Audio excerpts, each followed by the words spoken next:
देखिए, राजस्थान लोक सेवा आयोग एक स्वायत्तशासी और ऑटोनमस बॉडी है।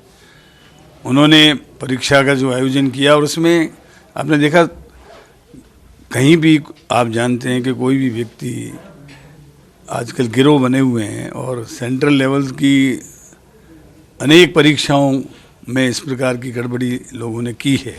यहाँ पर भी की है तो हमने तत्काल कार्रवाई की है, लोगों को गिरफ्तार किया है, उनके खिलाफ एक्शन ले रहे हैं। और आरपीएससी ने नई तारीख घोषित कर दी है तो कहीं किसी का नुकसान नहीं होगा। विद्यार्थियों के हितों का हम पूरा ख्याल रखेंगे और नई तारीख पे नया परीक्षा कर देंगे। उस परीक्षा को रद्द कर दिया गया है और जो कल्प्रेट्स हैं उनके खिलाफ सख्त से सख्त कार्रवाई की जाएगी।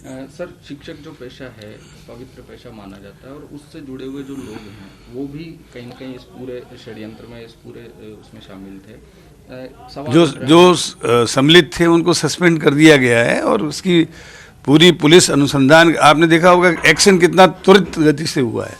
अपराध घटित कहीं भी हो सकता है और अपराध घटित होने के बाद सरकार की तरफ से जो पुख्ता कार्रवाई की जा रही है उसको ध्यान में रखते हुए और ख़ास तौर से आरपीएससी के चेयरमैन से माननीय मुख्यमंत्री ने स्वयं बातचीत करके उस पेपर को कैंसिल किया है, करवाया। पूरी बेंच जो उनकी पूरे बोर्ड की मीटिंग हुई आरपीएससी की और उसके बाद नई तारीख घोषित कर दी गई है। तो मैं समझता हूँ विद्यार्थियों का कोई नुकसान नहीं होगा और परीक्षार्थियों के हितों में ही सरकार काम करेगी। सर, आने वाले साल में नया साल जो है उसमें कई भर्ती परीक्षाएं होने वाली है, उनका जो है वो पेपर सुरक्षित सही तरीके से हो, किसको लेकर? देखिए, रीट का लेवल 1 की परीक्षा हुई, उसमें कहीं कोई गड़बड़ी नहीं हुई। उम्मीद करता हूँ कि रीट सेकंड का जो पेपर होगा उसमें भी हम पूरी सावधानी बरतेंगे और कोशिश करेंगे कि किसी भी प्रकार का कोई गड़बड़ नहीं हो।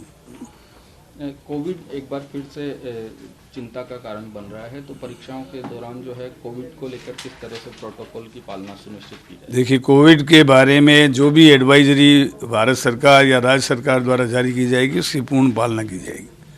कड़े कानून, हालांकि राजस्थान में कानून है, उसके बावजूद इस तरह की घटनाएं हो रही है तो और अधिक देखिए, कानूनों की मांग भी इस बार विद्यार्थियों को भी डिबार किया गया है, वो किसी भी परीक्षा में, सरकारी नौकरी की परीक्षा में अपीयर नहीं हो सकेंगे। तो इससे एक मैसेज गया है और मैं समझता हूँ कि धीरे धीरे इसके ऊपर अंकुश लगा है और लगना चाहिए।